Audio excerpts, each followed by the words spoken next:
আমি একটা general category student হয়ে আমি মক টেস্টে 500 টাচ করতে পারছি। এই মোমেন্টে দাঁড়িয়ে যে কি করবো আমি কিচ্ছু বুঝতে পারছি না। এসেছিল অ্যালেনের মক টেস্ট থেকে ডাইরেক্টলি কোশ্চেন নিটে এসেছিল। এটা এখন আমি বুঝতে পেরেছিলাম যে কেন ওর সিলেকশন হলো আর কেন আমার সিলেকশন হলো না।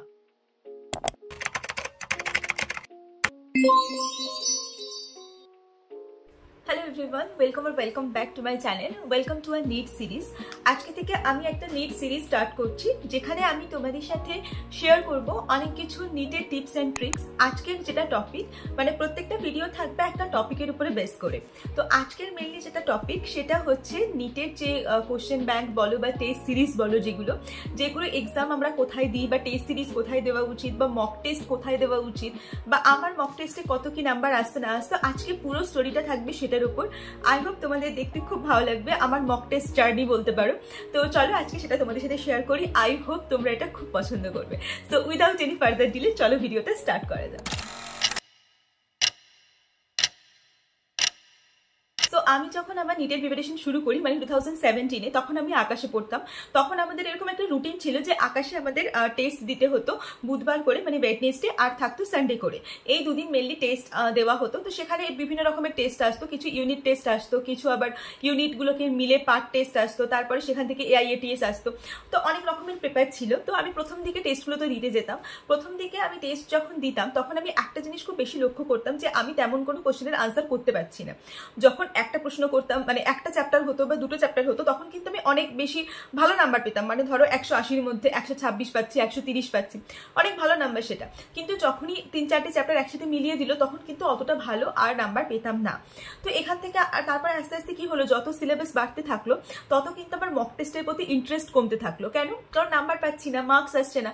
যেটা তোমাদের ক্ষেত্রে এখন কিন্তু অনেকের ক্ষেত্রেই হচ্ছে, মার্কস আসছে না বলে তোমরা কিন্তু মক টেস্ট দিতে চাইছো না।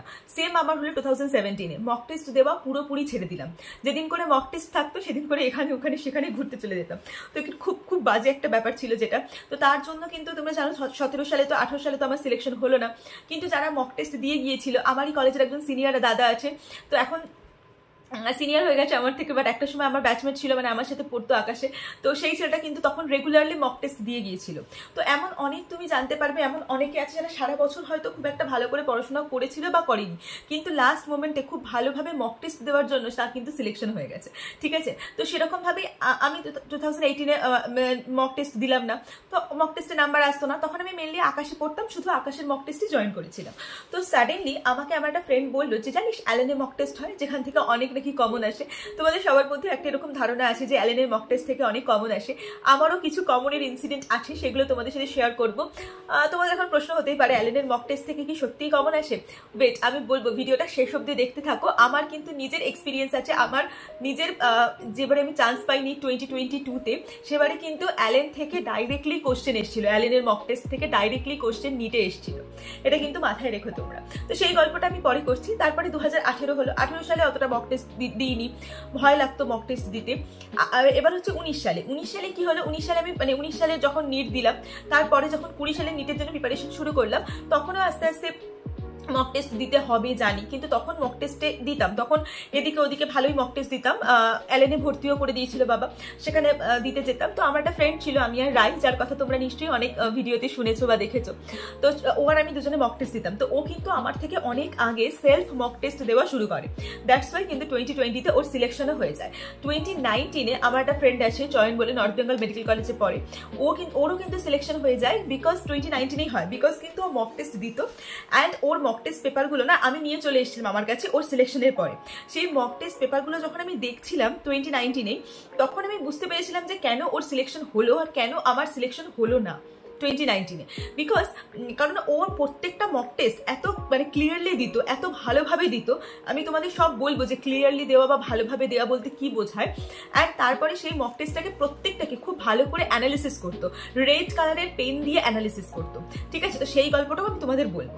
ঠিক আছে, তো যে কিভাবে করতে হয় কিভাবে না করতে হয়, ঠিক আছে। এইগুলো হচ্ছে আমার গল্প। আমি আগে কোনোদিনও মানে লোককে দেখেছি মক টেস্ট দিতে কি করে দিতে হয়, ঠিক আছে, কিন্তু আমি নিজে কখনো পার্সোনালি সেইভাবে কিন্তু মক টেস্ট দিইনি তখনো পর্যন্ত। তারপরে যখন 21 সাল এলো তখন অ্যাকচুয়ালি বুঝতে পারলাম যে মক টেস্টটা কেন ইম্পর্টেন্ট। দেখো তুমি সারা বছর অনেক পড়ছো, কিন্তু পরীক্ষায় তোমাকে কেউ এনসিআরটির লাইন তুলে কোশ্চেন কিন্তু জিজ্ঞেস করবে না। তোমাকে 720 নাম্বারের পরীক্ষা দিতে হবে, 3 ঘন্টা 3.5 ঘন্টা সময়, একটা ওয়েমার শিট দেওয়া হবে, সেই ওয়েমার শিটটা ফিল আপ করতে হবে। এইটাই কিন্তু পরীক্ষার রুল। তুমি যদি পরীক্ষা না দাও, তুমি যদি কোনোদিনও টেস্ট ম্যাচ না খেলো, তাহলে তুমি ভালোভাবে ওয়ার্ল্ড কাপ খেলবে কি করে, সেটা তো তোমাকে মাথায় রাখতে হবে। তো এগুলো কিন্তু তোমার এই যে মক টেস্টগুলো কিন্তু যেমন ক্রিকেটের টেস্ট ম্যাচ, মক টেস্টগুলো কিন্তু তোমার নিটের টেস্ট ম্যাচ, এগুলো কিন্তু তোমাকে দিতেই হবে। কেন দিতে হবে? ধরো একটা বাচ্চা সারা বছর 200টা 250টা মক টেস্ট দিয়েছে, পার টেস্ট ফুল টেস্ট সবকিছু মিলিয়ে 200-250টা মক টেস্ট দিয়েছে। সে তোমার থেকে বেশি খেটেছে, সে 3 ঘন্টা উইথ কনসেন্ট্রেশন বসেছে, সে আরো 3 ঘন্টা উইথ কনসেন্ট্রেশন সেটাকে অ্যানালিসিস করেছে। তাহলে তুমি আমাকে বলো যে তোমার সিলেকশন কেন হবে আর তা হবে না, আর তার সিলেকশন কেন হবে? তো এটা তো খুব একটা অরিজিনাল কথা না, যে খাটবে সে তো তার ফল পাবে, ঠিক আছে। এবার আসি কোন মক টেস্টটা তোমাদের দেওয়া উচিত। দেখো বাজারে অনেক রকম কোম্পানি আছে, আকাশ আছে, অ্যালেন আছে, ফিজিক্সওয়ালা আছে, বা আরো অনেক নতুন নতুন কোম্পানি আছে। তো সেগুলোর মক টেস্ট তোমরা পার্সোনালি দিতে পারো। আমি পার্সোনালি কি দিয়েছিলাম, আমি যখন যেবারে সিলেকশন হই, আমি সেবারের কথাই বলছি, আমি সেবারে রেগুলারলি ফিজিক্সওয়ালায় পড়তাম বলে আমার কিন্তু ফিজিক্সওয়ালায় রেগুলারলি মক টেস্ট নেওয়া ছিল।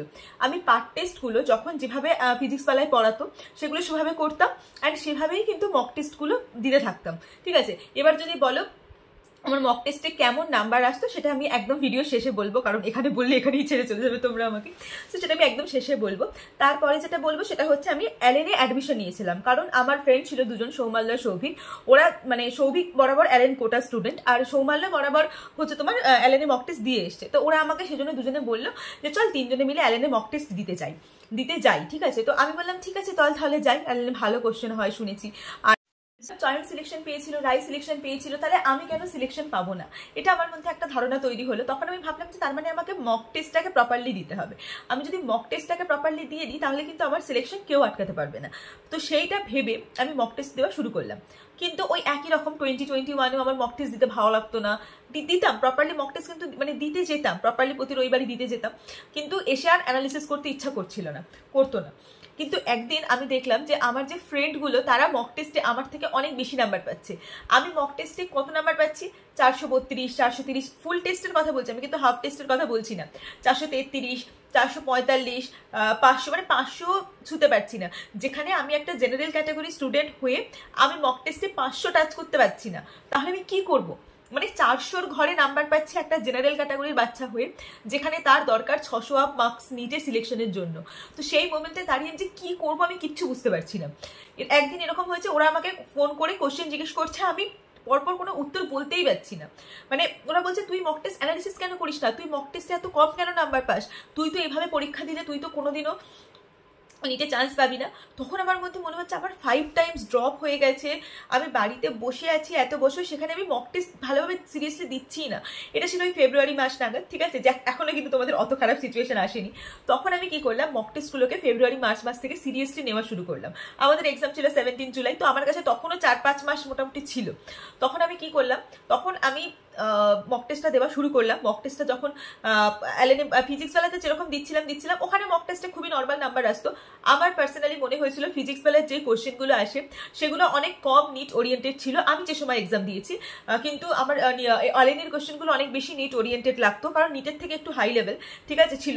বাট সেটা আমার কিন্তু ফাইনাল এক্সামে খুব বেনিফিটেড হয়েছিল, কারণ ফাইনাল এক্সামে বায়োলজিটা কিন্তু খুব টাফ এসে গেছিল। আমার বায়োলজি এক্সাম দিতে গিয়ে বা বায়োলজি এক্সাম দিয়ে বা যে কোনো গোটা নিট 2022 দেওয়ার পর আমার এটাই মনে হয়েছিল যে আমি অ্যালেনেরই একটা এক্সাম দিচ্ছি। কেন মনে হয়েছিল? কারণ আমি পরের দিকে ফেব্রুয়ারি মাস থেকে অ্যালেনের এক্সামগুলোকে এতটাই সিরিয়াসলি নিয়েছিলাম না, তুমি ভাবতে পারবে না। মানে প্রথম কথা দেখো কি করতাম, আমি মক টেস্ট দিতে যেতাম, তার আগে যা প্রিপারেশন নেওয়ার তো নিতাম, এসে না পুরো 3-4 ঘন্টা ধরে এই মক টেস্টটাকে আমি অ্যানালিসিস করতাম। এবং আমার একটা মিস্টেক কপি ছিল, তোমরা যদি চাও যে আমি মিস্টেক কপির ভিডিও বানাই তো আমি অবশ্যই সেই মিস্টেক কপির ভিডিও বানাবো। আমি নিয়ে এসেছি মিস্টেক কপিটা, এখানে বাড়িতে আছে মিস্টেক কপিটা, মানে এখানে আছে সরি হস্টেলে। তো আমি বানাবো ভিডিও, তোমরা যদি বলো যে মিস্টেক কপি আমি কীভাবে বানাতাম কীভাবে না বানাতাম, তোমাদের সাথে সব কিছু শেয়ার করবো। তো সেই মিস্টেক কপিতে আমি প্রত্যেকটা ভুল প্রত্যেকটা কিছু আমি লিখে রাখতাম। ওটা আমাকে এত হেল্প করেছিল, তুমি ভাবতে পারোনি। ওটা ওই গোটা মিস্টেক কপিটা আমি এক্সাম দিতে যাওয়ার আধ ঘন্টা 1 ঘন্টা আগে পুরো মানে উল্টে পাল্টে দেখেছিলাম। মানে সেখানে আমি পুরো ক্লিয়ারলি লিখতাম যে এই ভুলটা করা যাবে না, এই ভুলটা করা যাবে না, আমি এখানে কোশ্চেন পড়তে ভুল করেছি, মানে ডিটেলসে লিখতাম পুরো। যদি মিস্টেক কপির ভিডিও চাও, এখানে বেশি বাড়াচ্ছি না, তো অবশ্যই কমেন্ট করো, আমি মিস্টেক কপির ভিডিও তোমাদের দিয়ে দেবো, ঠিক আছে। তারপরে ওটা করার পরে সাডেনলি আমি দেখলাম আমার মক টেস্টে একটু একটু করে মার্কস বাড়ছে। 500, 501, 503, 504, 515, 510, 516, 530 এরকম হচ্ছে, ঠিক আছে। তখন বাড়িতে তো বলতে পারতাম না, আমি জানি তোমাদের অনেকেরই এরকম সিচুয়েশন হয়, বাড়িতে যদি বলি আমি 5 বার ড্রপ দেওয়ার পর 500 পাচ্ছি, আমার বাড়ি থেকে বের করে দেবে, ঠিক আছে। তো আমি সেজন্য বললাম, বাড়িতে বলতাম 600 পাচ্ছি, 610 পাচ্ছি, মানে 100 নাম্বার বাড়িয়ে বলতাম। এটা কিন্তু শুধু আমার একার গল্প নয়, যে কোনো তুমি জিজ্ঞেস করতে দেখতে পারো আমার সাথে যারা পড়ে, যে কোনো যারা নিট অ্যাসপিরেন্ট থেকে শুরু করে মেডিকেলের বাচ্চা যারা পড়ে, সবাই বাড়িতে মক টেস্টের নাম্বার ভুলভালই বলে। কারণ বাবা মাকে না ওই অ্যাসিওরেন্সটুকু না দেওয়া যায় না যে আমি চান্স পাবো, এই অ্যাসিওরেন্সটুকু দেওয়া সম্ভব হয় না, ঠিক আছে। তো আমি কিন্তু আমার মধ্যে কি এমন ছিল, অনেকেই আমাকে বলে, স্পেশালি আমার যখন অনেকের সাথে কথা হয়, তারা বলে যে তুই কি করে তো শিওর ছিলি যে 510 পেয়ে তুই সিলেকশন পেয়ে যাবি নিটে, যেখানে আমাদের 620-30 নাম্বার আসছিল, সেখানে আমরা ভয় পাচ্ছিলাম। তো ব্যাপারটা এরকম ছিল যে দেখো, আমি এটা জানতাম যে এটা নিট এক্সাম নয়, আমি তোমাদের বলবো না যে তোমরা এই মেন্টালিটি নিয়ে চলো, কিন্তু আমার নিজের পার্সোনালি এরকম মেন্টালিটি ছিল যে এটা নিট এক্সাম নয়। আমি জানি নিট এক্সামে এরকম যে কোশ্চেনগুলো আমি ভুল করছি, সেই এক্সামগুলো হয়তো আমি নিট এক্সামে ভুল করবো না, বা এমন কোনো কোশ্চেন আসছে যেটা নিট ওরিয়েন্টেড নয়। সত্যি অ্যালেনে এরকম অনেক কোশ্চেন থাকতো, অ্যালেনের পেপারে পরীক্ষা দিয়ে তুমি 570-75 অব্দি তুলতে পারবে, তারপরে কোশ্চেনটা একটু টাফ আসে আমি মানছি, ঠিক আছে, 610-20 তুমি তুলতে পারবে, কিন্তু আমার ওই নাম্বারটা আসতো না, কারণ সিলি মিস্টেক করতাম। যদিও একদিকে ভালো, কেন বলো তো, কারণ মক টেস্টে তুমি যত সিলি মিস্টেক করার করে নাও, মক টেস্টে তুমি যত সিলি মিস্টেক করবে তত ভালো। তুমি জানবে মক টেস্টে ওই সিলি মিস্টেকটা একবার হয়ে যাচ্ছে মানে ওই মিস্টেকটা এক্সামে তোমার আর হবে না, অরিজিনাল নিট এক্সামে আর হবে না, কারণ তুমি মিস্টেক কপি ফলো করছো, তুমি সেটা মিস্টেক কপিতে লিখে নিচ্ছ, তুমি পেজ উল্টে দেখে নিচ্ছ তোমার কি কি ভুল হবে। ওই মিস্টেক কপিটা কিন্তু আমি প্রতি এক্সামের আগে, সানডের আগে একবার করে পড়ে যেতাম, ঠিক আছে। তো এটা ছিল মেন ব্যাপার। তার পেছনে আমি আরেকটা কি, তো আমি অ্যালেনে mainly regular test series and all দিতাম। তোমরা, আমি সবাইকে বলবো অ্যালেন জয়েন করো। এবার অনেকের প্রশ্ন অফলাইন জয়েন করবো না অনলাইন জয়েন করবো। দেখো, অনলাইন টেস্ট সিরিজ দিলে বাড়িতে বসে দেওয়া যায়, সময় অনেক বাঁচে, সব ঠিক আছে, কিন্তু নিট এক্সাম পেপার কিন্তু তোমার বাড়িতে পাঠানো হবে না। নিট এক্সামের জন্য তোমাকে কিন্তু 2 ঘন্টা ট্রাভেল করে সেন্টারে গিয়ে সেখানে বসে এক্সাম হল এনভায়রনমেন্টে আরো 15-20টা 25টা 30টা বাচ্চার সাথে, তাদের বাবা মা পেরেন্টস বাইরে ওয়েট করছে, টিচার নতুন টিচারের সামনে তোমাকে এক্সাম দিতে হবে। এই এনভায়রনমেন্টগুলো যদি আগে থেকে রিহার্স না হয়ে থাকে তাহলে কেমন করে হবে বলো। তোমরা সবাই বলো যে আমি কেন অফলাইন টেস্ট দেবো, আমি বুঝতেই পারি না। এটাই কিন্তু মেন রিজন অফলাইন টেস্ট দেওয়ার, আমার কাছে অন্তত তাই ছিল, আর কোনো রিজন নেই। কিন্তু অফলাইন টেস্টের মেনলি এটাই রিজন যে আমি এক্সাম দিতে যাব, আমি এক্সাম হলে গিয়ে আমার এক্সাম হলের যে টেম্পারমেন্ট সেটা তো আমাকে আগে থেকে জেনে নিতে হবে, ঠিক আছে। তো এই জন্য আমি তোমাদের সবাইকে সাজেস্ট করবো যে তোমরা এক্সাম হলে আগে চলে যাও, আগে চলে গিয়ে এক্সাম হলে বসে থাকো। এবং নিটের সময় আমি ভিডিও আপলোড করবো বটে যে নিটের সময় কি তোমাদের করতে হবে না হবে সেটা তো পরে, বাট এখনই বলবো নিটে যা করবে, যেরকম ড্রেস পরে নিট দিতে যাবে সেটা এখন থেকেই মাথার মধ্যে ঢুকিয়ে নাও, সেরকম ড্রেস পরে মক টেস্ট দিতে যাওয়া শুরু করো, সাথে করে জল নিয়ে যাওয়া শুরু করো। নিটের দিন যা যা করবে সেগুলো যেন সব আগে মক টেস্টে করা হয়ে গিয়ে থাকে, ঠিক আছে। এটাই হচ্ছে মেন ব্যাপার। আর বাকি তো সব ঠিক আছে, আর বাকি কোনো অসুবিধা নেই, এগুলোই তোমরা করতে থাকো। আর বাকি অ্যালেনের, আকাশের আর ফিজিক্স ওয়ালার মধ্যে ফিজিক্স ওয়ালার মক টেস্ট জয়েন করতে পারো, অ্যালেনের মক টেস্টও জয়েন করতে পারো। আকাশের মক টেস্ট যারা অলরেডি আকাশে অ্যাডমিটেড আছো তারা আকাশে মক টেস্ট দাও, কোনো অসুবিধা নেই। মক টেস্টের থেকেও বেশি ইম্পর্টেন্ট কিন্তু অ্যানালিসিস। মক টেস্ট যতটা বেশি ইম্পর্টেন্ট তার থেকে অনেক বেশি অ্যানালিসিস। অ্যানালিসিসের উপর আমি একটা আলাদা ভিডিও দেবো। আজকে মোটামুটি মক টেস্টের ব্যাপারে তোমাদের যা যা কোয়ারি ছিল আমি চেষ্টা করেছি তোমাদের মোটামুটি কোয়ারি সলভ করে দেওয়ার।